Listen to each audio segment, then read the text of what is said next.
The rain wasn't just falling, it was punishing the earth. Arthur Sterling gripped the steering wheel of his weathered Ford F-150, his eyes straining against the rhythmic slap of the windshield wipers. The towering pines of Blackwood Valley leaned over the road like jagged teeth against a bruised purple sky. His phone buzzed in the cup holder. It was Silas Vance, a man who lived more in the shadows of the timber line than in the town itself. "Arthur," Silas's voice crackled through the speakers.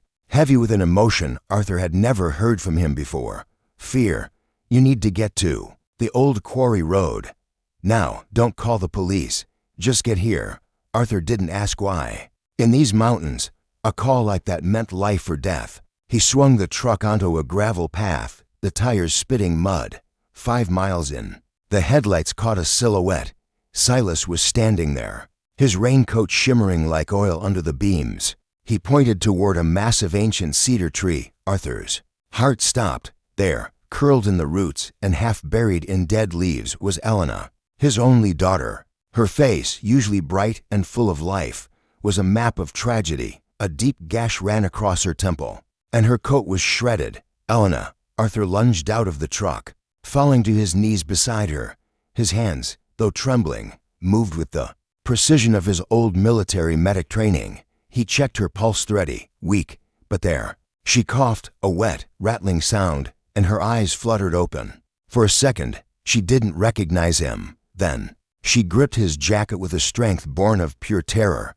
"Dad," she whispered, her voice a ghost of itself. They said my blood was dirty. They tried to bury me." "Who, baby, who did this?" Arthur choked out, wrapping his flannel shirt around her shivering frame. Elena's eyes went dark with a memory no human should carry. "Victoria," she gasped, "and Julian. They found out about the offshore files, the millions missing from the circle," Victoria said. "She said I was polluting their legacy, that the Montgomery name couldn't have my kind in it."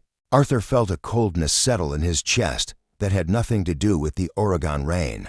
Victoria Montgomery, the woman the world saw as a saint, the CEO of the Montgomery elite circle, a woman who shook hands with governors. And Julian, the man Elena had married, the man Arthur had once trusted. As he lifted her, Elena winced, her hand instinctively shielding her stomach. Arthur froze. He looked down and saw the slight, unmistakable curve beneath her torn clothes. "Elena, are you?" "10 weeks. She wept into his shoulder. "They knew, Dad. Julian knew. And they still threw me into the dark." Arthur looked back at Silas. The hunter nodded solemnly, handing Arthur a heavy wool blanket. "The wolves are out tonight, Arthur. Not the ones with fur. The ones in suits." Just as Arthur laid Elena into the passenger seat, the horizon flickered. Blue and red lights began to dance through the trees, a few miles off but closing fast. A siren wailed, not a rescue, but a hunt. "They're coming for me," Elena panicked, her breathing becoming shallow. "Victoria controls the hospital board. If they take me to the city, I'll never come out alive. She'll finish it." Arthur looked at the approaching lights, then at his daughter's battered face. He remembered his wife's dying wish: protect her, Arthur, no matter the cost. He slammed the door, jumped into the driver's seat, and killed the headlights. He wasn't going to the hospital. He was going to war. He pulled out his phone and sent a 3-word text to his brother, Marcus. Sterling's promise, now. He shifted the truck into gear and disappeared into the pitch-black forest, driving by memory, leaving the law and the monsters behind. The forest of Blackwood Valley felt like a living, breathing monster as Arthur Sterling navigated the treacherous backroads. He kept the truck's headlights off, relying on the pale, ghostly glow of a crescent moon filtering through the canopy. Beside him, Elena drifted in and out of consciousness, her breathing ragged, a constant reminder of the ticking clock. "Stay with me, Elena," Arthur murmured, his voice thick with a father's desperation. Just a little further. Every snap of a twig under his tires sounded like a gunshot. He knew Victoria Montgomery's reach. She wasn't just a wealthy woman. She was a predator who owned the local infrastructure. If she had dispatched an ambulance, it wasn't to save Elena, it was to ensure the problem was permanently erased. Before she could testify about the millions stolen from the Montgomery elite circle. As he reached the 5-mile marker, a faint, rhythmic blinking caught his eye. It was reflecting off the silver trim of his dashboard. Arthur narrowed his eyes. He reached beneath the steering column, his fingers brushing against something cold and plastic. With a sharp tug, he ripped it out. A GPS tracker. Damn them, he hissed. They hadn't just attacked her, they had been hunting him too. He didn't hesitate. He rolled down the window and hurled the device into a deep, rushing creek they were passing. Let them follow the water while he took to the heights. The arrival at the ranch. They pulled up to the old Sterling ranch just as the clock struck midnight. The house was a fortress of weathered cedar and stone, standing lonely against the wind. Arthur carried Elena inside, laying her on the oversized leather sofa. He moved with frantic efficiency. He grabbed his old field medic kit, the one he'd kept since his days in the desert. He began cleaning the gash on her temple. The baby, Elena whispered, her eyes snapping open as the antiseptic stung her skin. Dad, tell me, is the baby okay? Arthur's heart hammered against his ribs. He didn't have a hospital's equipment, but he had his hands and his ears. He pressed his fingers to her abdomen. It was firm, but not rigid, no signs of immediate internal hemorrhaging. He found his old fetal Doppler in a dusty drawer, a relic from when his late wife was pregnant. The silence in the room was suffocating until thump thump, thump thump. A fast, rhythmic beat filled the air. He's a fighter. Elena, Arthur breathed, tears finally stinging his eyes. 150 beats per minute. He's still with us. Elena let out a sob of pure relief, her body finally relaxing into the cushions. But the peace was short-lived. A low rumble echoed from the driveway. Enter Marcus Sterling. Arthur reached for the shotgun, leaning against the fireplace, but he stopped when he saw the familiar silhouette of a heavy-duty black SUV. The door swung open, and a man stepped out who looked like a mountain made of granite. Marcus Sterling. He didn't walk, he marched. His eyes, cold and analytical, swept the perimeter before he even reached the porch. He stepped into the light of the ranch, his duffel bag slung over a shoulder. He didn't say hello. He didn't ask, how are you? He looked at Elena's bruised face, and his jaw locked with a click that sounded like a weapon being cocked. Who? Marcus asked, his voice a low, dangerous vibration. Victoria Montgomery, Arthur replied. And Julian. They tried to kill her, Marcus. They poisoned her once before, and they tried to finish it tonight in the woods. Marcus dropped his bag. The metallic clink of its contents told Arthur everything he needed to know. Marcus hadn't come for a family reunion. He had come for a war. They're using the police and the local news to flip the story, Marcus said, opening his laptop on the kitchen table. They've already flagged your truck. There's an Amber Alert out for Elena, claiming you kidnapped her in a fit of unstable rage. Victoria is on the local news right now, playing the grieving grandmother. Arthur looked at the screen. There she was, Victoria Montgomery, dabbing her eyes with a silk handkerchief, standing next to a stoic Alistair Montgomery. She's turning the whole state against us, Arthur said, a chill running down his spine. Let her, Marcus replied, his fingers flying across the keys as he bypassed a local server. She thinks she's the only one with secrets. She forgot who we are. She forgot what Grandpa taught us about survival in these woods. Marcus looked up, his eyes glowing with a dark resolve. We leave for the High Ridge cabin in 20 minutes. No phones, no lights, no paper trail. If they want a ghost story, we'll give them one. The journey to the High Ridge cabin was a grueling 4-hour ascent through terrain that most people wouldn't dare to cross even in daylight. The truck groaned as it climbed the jagged slopes of the Oregon peaks. Arthur drove with a heavy heart, while Marcus sat in the back with Elena, monitoring her pulse and ensuring she stayed warm. The silence between the brothers was thick, filled with the unspoken weight of the mission ahead. By 4:30 a.m., they reached the cabin. It was a structure built by their grandfather, tucked away behind a natural rock wall and surrounded by ancient, towering pines. It was invisible from the air and unreachable by any standard vehicle. Inside, the air was cold and smelled of cedar and old memories. Marcus quickly started a fire in the stone hearth, while Arthur laid Elena on the small cot. As the warmth began to fill the room, the flickering orange light revealed the true extent of Elena's trauma. The confession. Elena sat up slowly, leaning against the rough-hewn log wall. Her eyes were fixed on the fire, but it was clear she was looking at something far away, something terrifying. "Dad, Uncle Marcus," she began, her voice trembling like a dry leaf. "I need to tell you why they did this. It wasn't just the money, it was everything. It started the day I married Julian." Arthur sat on a wooden stool beside her, taking her hand. "Tell us everything, Elena. Don't leave anything out." "Victoria Montgomery. She didn't just want a daughter-in-law, she wanted a puppet," Elena said, a tear tracing a path through the dried blood on her cheek. "From the very first week, she began her lessons. She called it refining the sterling out of me. She had this antique wooden ruler. She'd use it for the smallest mistakes. If I used the wrong fork at dinner, 10 strikes on the back of my thighs. If I was 5 minutes late for her morning briefing, 20 strikes. Arthur's grip on the stool tightened until his knuckles turned white. Marcus stood by the window, his shadow looming large against the wall, his jaw muscles twitching in silent fury. "And Julian?" Arthur asked, almost afraid of the answer. "At first, he tried to protect me," Elena sobbed. "But Victoria, she's a master of manipulation. She convinced him that I was the one who was unstable, that I needed discipline to fit into the family. Eventually, Julian stopped being my husband and became her enforcer. He would hold my wrists down while she taught me my place. They told me my sterling blood was thick and dirty, that I was lucky they were even allowing me to breathe their air." The shadow of the first chilled. Elena took a shaky breath, clutching her stomach. 2 years ago, when I got pregnant the first time, I was so happy. I thought the baby would change everything. I thought Victoria would finally see me as family." She stopped, her chest heaving. Marcus turned away from the window, his eyes fixed on his niece.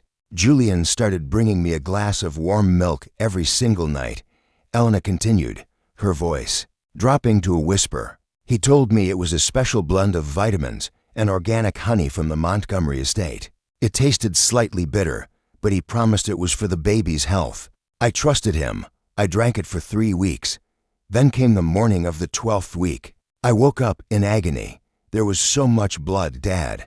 By the time they took me to the hospital, it was over." Victoria stood at the foot of my bed, not with pity, but with a smile. She told me, "Your black blood is too weak to carry a Montgomery heir. You failed." Arthur felt a dark, primal rage rising in his chest, a feeling he hadn't felt since his days on the battlefield.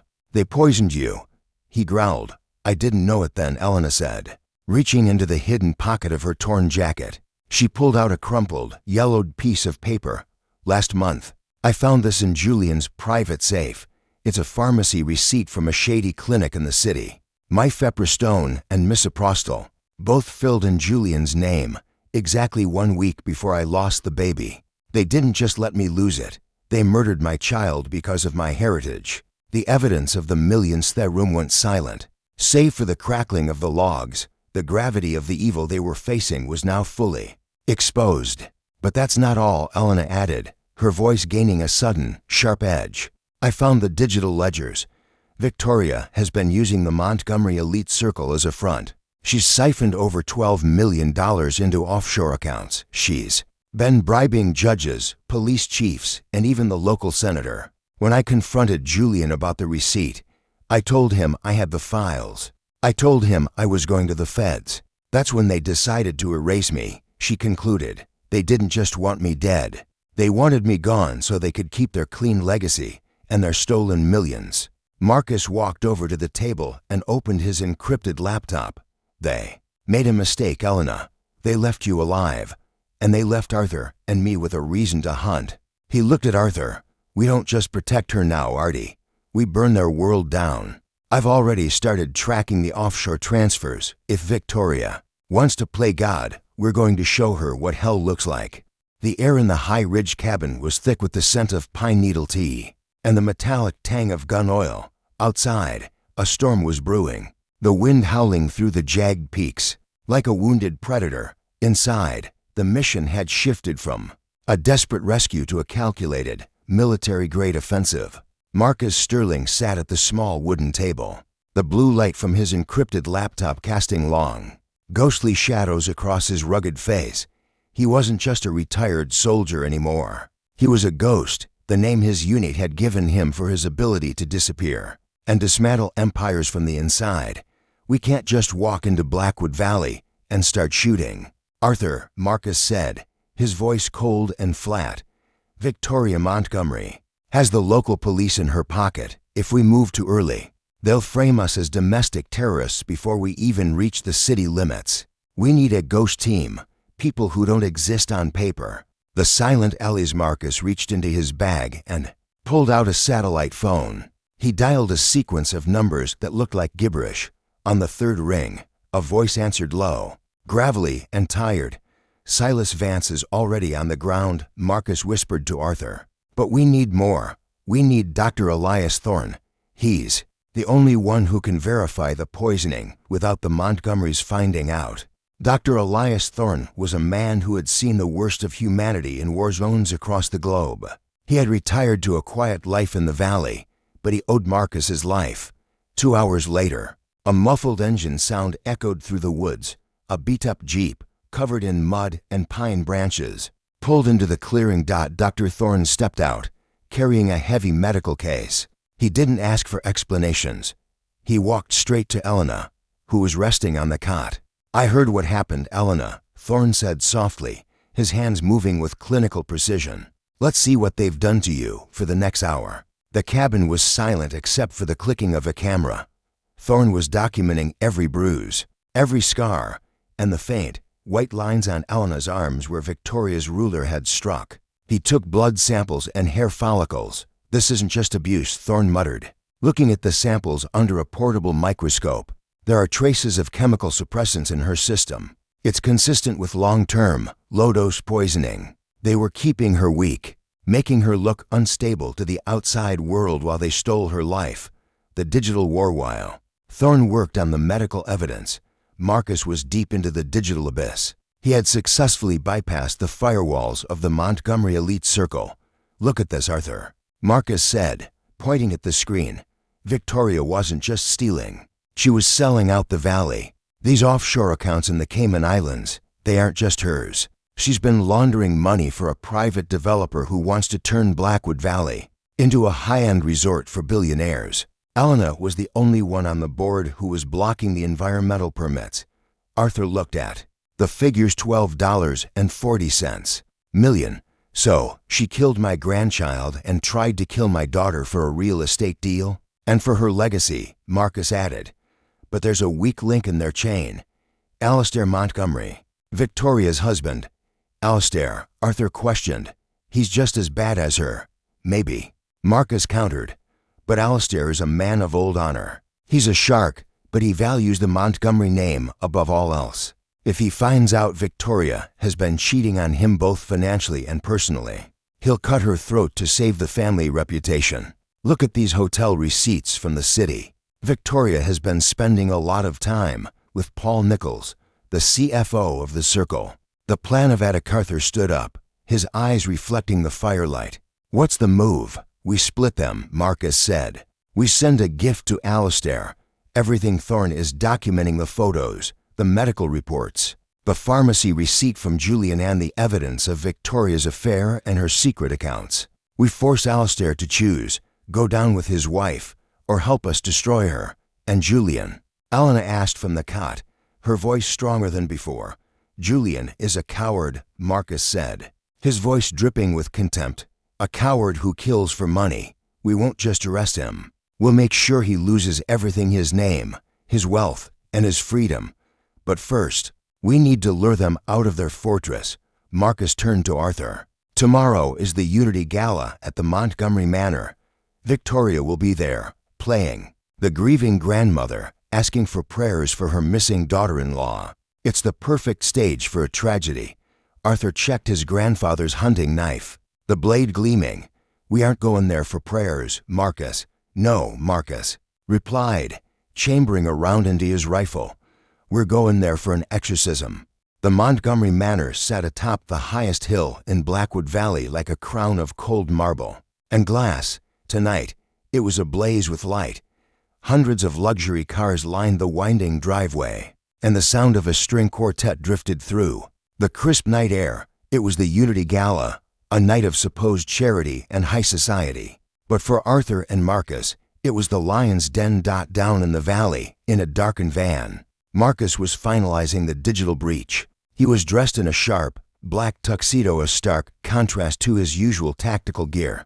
Beside him, Arthur looked like a different man. His beard was trimmed, his hair slicked back, and his eyes, though filled with rage, were hidden behind a pair of expensive spectacles. "Remember, Arthur," Marcus said, hand-coding a virus into a flash drive. "We are not there to kill. Not yet.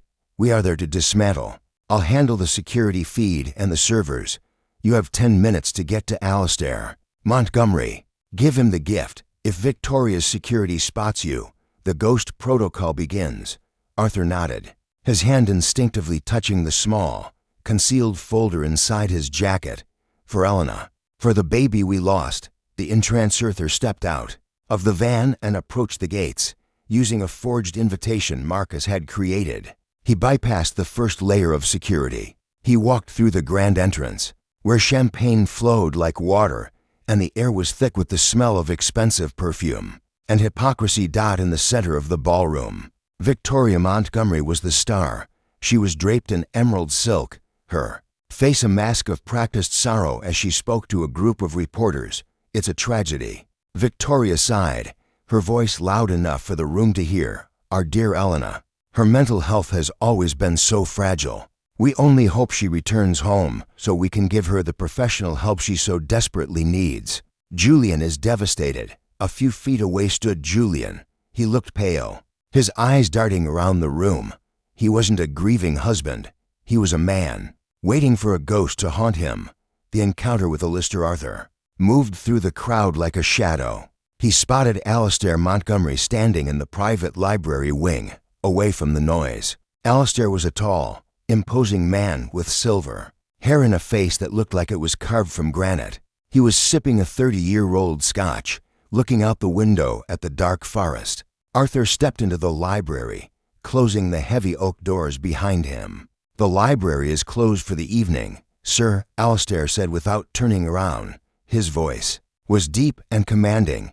"I'm not here for the books, Alistair," Arthur said, his voice calm but lethal.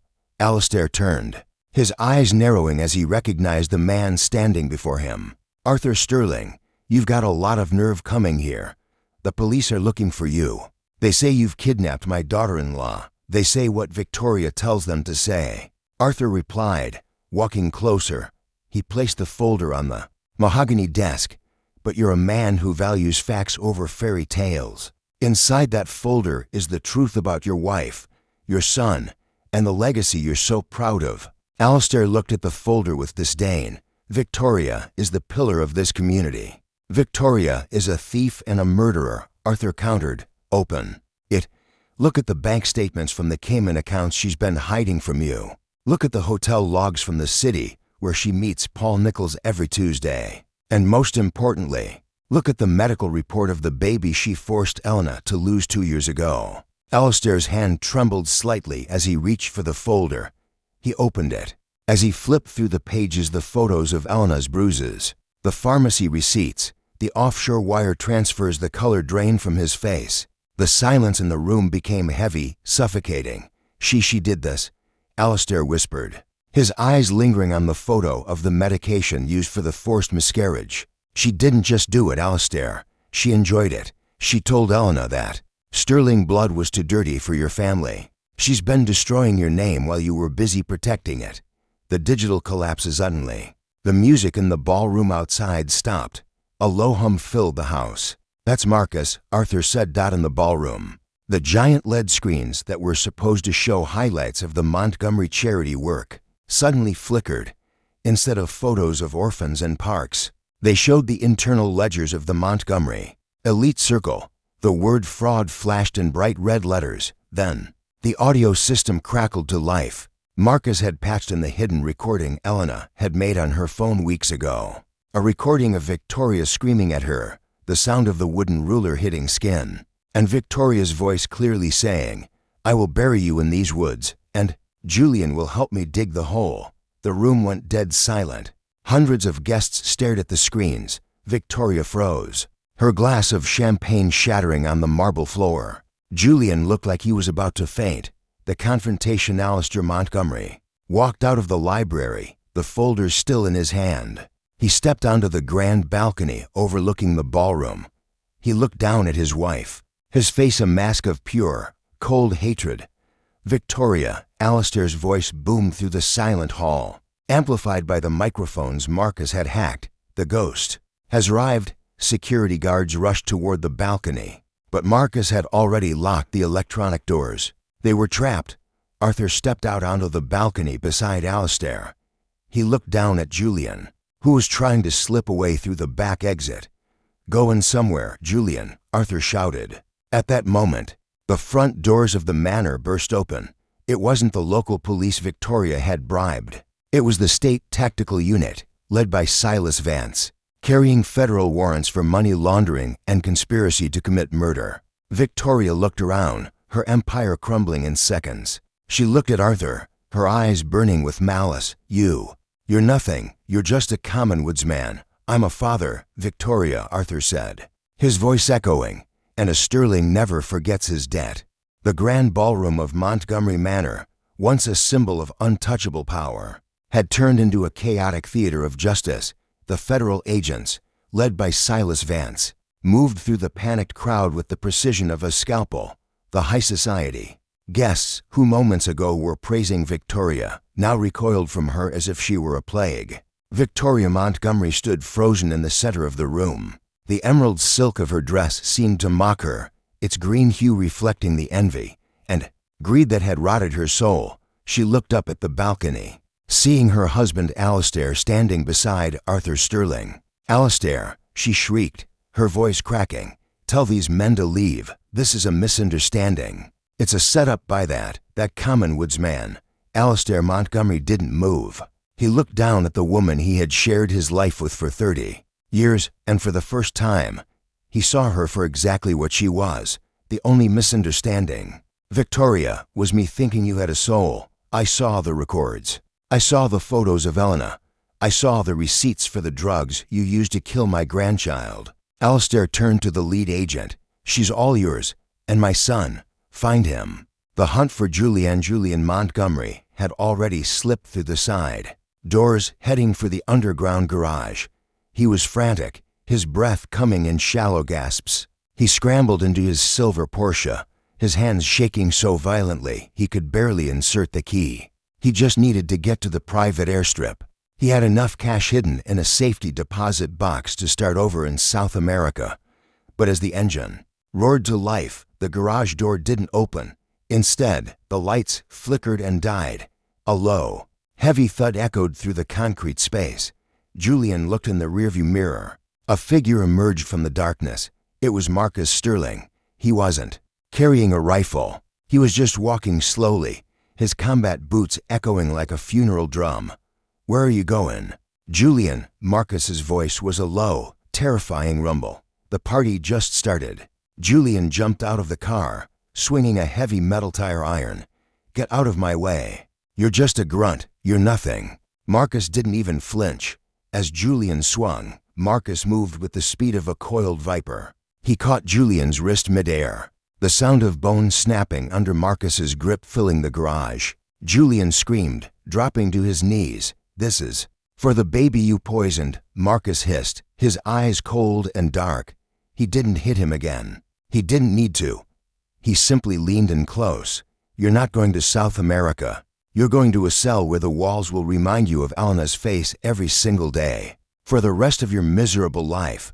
The final confrontation back in the ballroom. Victoria was being handcuffed. She struggled against the agents, her hair falling out of its perfect bun, the mask of the grand lady completely shattered. "You can't do this," she screamed at Arthur, who had descended from the balcony. "I built this valley. I am the Montgomery legacy." Arthur walked up to her, his face calm, almost peaceful. He reached into his pocket and pulled out a small, old photograph. It was a picture of his grandmother, Josephine. "You called our blood dirty, Victoria," Arthur said quietly, so only she could hear. "But look at this woman. She survived things you couldn't imagine. Her blood isn't dirty. It's the blood of survivors. It's the blood of people who build, while people like you only know how to steal. He leaned in closer. My daughter is safe. My grandchild is alive inside her. Your legacy is nothing but a footnote in a court record. You didn't lose to a woodsman, Victoria. You lost to a father as they led her away. Victoria caught a glimpse of the LED screens one last time. Marcus had changed the image. It wasn't the fraud documents anymore. It was a simple, beautiful photo of Elena, smiling in the sunlight of Blackwood Valley, looking strong and free. The silence after the storm as the manor was cleared and the sirens faded into the distance. Alistair. Montgomery walked over to Arthur. The two men stood in the middle of the wreckage of a fallen empire. What happens now? Alistair asked, looking older than his years. Now we go home, Arthur replied. Elena is waiting. She needs to know the nightmare is over. Alistair nodded. Slowly, I'm transferring the Riverside property and the remaining foundation funds into a trust for Elena and the child. It's not enough to make up for what my family did, but it's a start. I'll be liquidating the rest and leaving the valley. You do what you have to do, Alistair, Arthur said. But stay away from my daughter. She's had enough of the Montgomery name. Arthur walked out of the manor, breathing in the fresh, rain-washed air of the valley. He looked up at the stars, feeling the weight of the last few days finally lifting. He had kept his promise. He had protected his own. 5 months had passed since the night the Montgomery Empire crumbled into the dust of Blackwood Valley. The harsh, freezing winter of Oregon had begun to melt away, giving way to a vibrant, golden spring. The air was no longer thick with fear. It was filled with the scent of blooming wildflowers and the rushing water of the nearby creeks. Arthur Sterling stood on the porch of the new house he had built for Elena on the shores of Saranac Lake. It wasn't a marble palace like the Montgomery Manor, but a sturdy, white clapboard home with wide windows that invited the sunlight into every corner. Inside, the atmosphere was peaceful. The nightmares that had plagued Elena for years were finally fading. With the help of Dr. Elias Thorne and a specialist in trauma recovery, she was no longer a victim. She was a survivor. Her wrist had healed. The scars on her arms were fading into thin silvery lines, and her eyes had regained that spark of defiance that Victoria could never quite extinguish. The arrival of new life-fight was a bright morning in mid-May when the world changed again. Arthur was in the garden, fixing a wooden swing, when he heard the door creak open.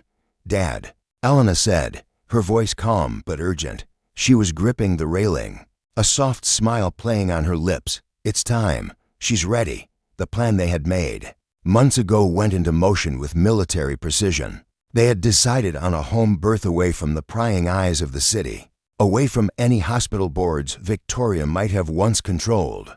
Dr. Thorne arrived within 20 minutes, followed shortly by Marcus, who stood guard at the perimeter, a silent protector as always. Labor was long and exhausting, lasting 6 grueling hours. Arthur sat by Elena's side, holding her hand, reminding her of the strength of the women who came before her.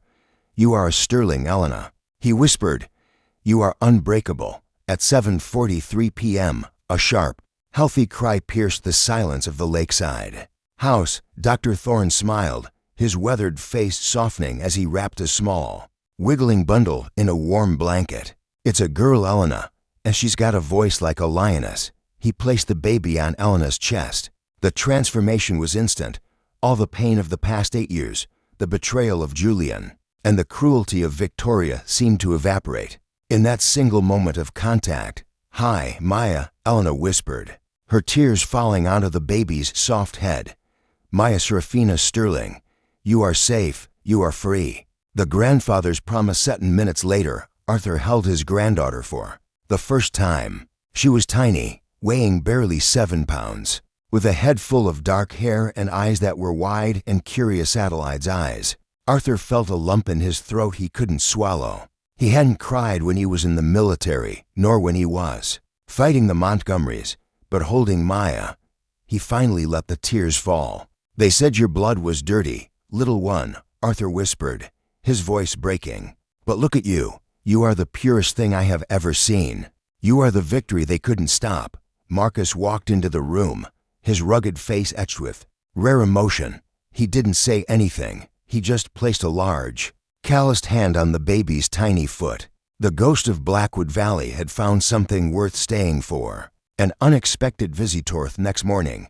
A black sedan pulled into the driveway. Alistair Montgomery stepped out. He looked older, his hair completely white now, and he moved with a slight limp. He was carrying a small stuffed bear and a bouquet of white lilies. Arthur met him at the porch. "I told you to stay away, Alistair." "No," Alistair said, his voice hollow. "I'm not here as a Montgomery. I'm here as a man who lost his way. I've finalized the trust. All the stolen funds have been returned to the community. And the rest, it's for her, for the baby." He looked toward the window. "Can I just see her from here?" Arthur looked back at Elena, who was sitting in a rocking chair by the window, holding Maya. Elena looked at her father, and then slowly nodded. Alistair looked through the glass. For a brief moment, a flicker of genuine peace crossed his face. He saw the child he had almost helped destroy, a child who was alive, healthy, and loved. "She's beautiful," Alistair whispered. "She looks like hope." He left the bear on the porch and walked back to his car. He didn't ask for forgiveness. He knew he hadn't earned it, but he had chosen the right side at the very end, and for Arthur, that was enough for a quiet truce. 3 years had passed since the name Montgomery was stripped from the headlines of Blackwood Valley. Time had a way of healing the deepest gashes. Much like the forest floor regrows after a devastating fire, the valley was quiet now, its peace, no longer bought with bribes, but earned through truth. Arthur Sterling stood at the edge of the Sterling Ranch, watching the sunset paint the sky in hues of orange and gold. Beside him, a small, energetic 3-year-old girl with dark curls and bright, intelligent eyes was chasing a golden retriever through the tall grass. "Grandpa, look." Rex found a pinnacone. Maya Srafina laughed, her voice echoing the pure joy that had once been a stranger to this land. Arthur smiled, a deep, soul-felt smile. "That's a big one, Maya, just like the ones great-grandpa used to find." The shadows in the cell while the sun warmed the Sterling Ranch. The walls of the state penitentiary remained cold. In a cramped, concrete cell, Victoria Montgomery sat. On a thin cot, her emerald silk was gone, replaced by a coarse orange jumpsuit. Her hands, once adorned with diamonds, were now dry and cracked from labor. She spent her days staring at the wall, the silence broken only by the haunting echo of the recording Marcus had played at the gala. She had lost her money, her status, and her mind. In a separate wing, Julian Montgomery sat in total isolation, disinherited by his father and hated by the inmates. He was a ghost of a man. Every night, he closed his eyes and saw the flickering image of the child he had tried to erase, a child he would never know. Justice hadn't just taken their freedom, it had taken their name. The Montgomery elite circle had been dissolved, its assets liquidated to fund a rehabilitation center for domestic abuse survivors, managed by none other than Silas Vance and Dr. Elias Thorne, a promise kept. That afternoon, Arthur took Maya and Elena to the local cemetery. They walked past the rows of gray stones until they reached a simple, elegant granite marker. Adelaide Sterling, beloved wife and mother 197-20. Elena knelt down, placing a bouquet of fresh lavender on the grass. She looked strong, her posture upright, her eyes clear. She was no longer the broken girl found in the woods. She was a woman who had reclaimed her life. She was working as a financial advocate for the poor, ensuring that no one else would ever be cheated by people like Victoria. "I kept it, Adelaide," Arthur whispered, looking at the headstone. "I protected her, and look at our granddaughter. She has your spirit. She has your strength." Maya touched the cool stone with her tiny hand. "Is this Grandma?" "Yes, sweetie," Elena said, pulling Maya close. "And she's the reason we never give up. She taught us that our blood isn't just about where we come from, it's about the courage to stand up for what's right." The blood of freedom. That evening, the family gathered around the fireplace at the ranch. Marcus was there, cleaning his gear as usual. Though he had traded his tactical vest for a soft flannel shirt, he had become the Uncle Marcus who taught Maya how to track deer and how to read the stars. "You know, Marcus," Arthur said, watching the fire crackle, "they tried to tell us we were polluted. They tried to say we were less than, Marcus looked up. A rare, soft glint in his eyes. They were looking at the surface, Artie. They didn't understand that the hardest steel is forged in the hottest fire. Our blood isn't dirty. It's the blood of survivors. It's the blood of freedom. Elena walked into the room, carrying a sleeping Maya in her arms. She looked at her father and her uncle, the two men who had risked everything to pull her out of the dark. We won, didn't we? She asked softly. Arthur stood up and kissed her forehead. We did more than win, Elena. We lived, and we're going to keep living, on our own terms, in our own woods. As the house settled into the quiet of the night, Arthur looked out the window one last time. The woods of Blackwood Valley were no longer a place of fear. They were home. The Sterlings had faced the wolves and come out stronger. Their legacy wasn't built on millions of dollars or marble halls. It was built on a father's promise, a brother's loyalty, and the unbreakable spirit of a daughter who refused to break. The blood of the Sterlings would flow on, pure, strong, and forever free. The mountain air was crisp, and the sun was beginning to dip below the jagged horizon of Blackwood Valley. It had been exactly 4 years since the night Arthur found Elena in the woods. Life at the Sterling Ranch had found a rhythmic, peaceful cadence. But in the world of the Sterlings, peace was something you guarded with your life. Maya, now a bright and spirited 4-year-old, was sitting on the porch steps with Marcus. He wasn't showing her how to use a weapon. He was teaching her how to read the wind. If the birds stop singing, Maya, the woods are telling you a secret, Marcus said, his voice unusually soft. Is it a scary secret, Uncle Marcus? Maya asked, her dark eyes wide with curiosity. No, Marcus replied, looking toward the driveway. It's just a warning. And a Sterling is always ready for a warning. The final ghost of the pasta dusty black sedan pulled up the gravel path. Arthur stepped out of the barn, wiping grease from his hands. He recognized the car. It was the legal counsel for the Montgomery estate.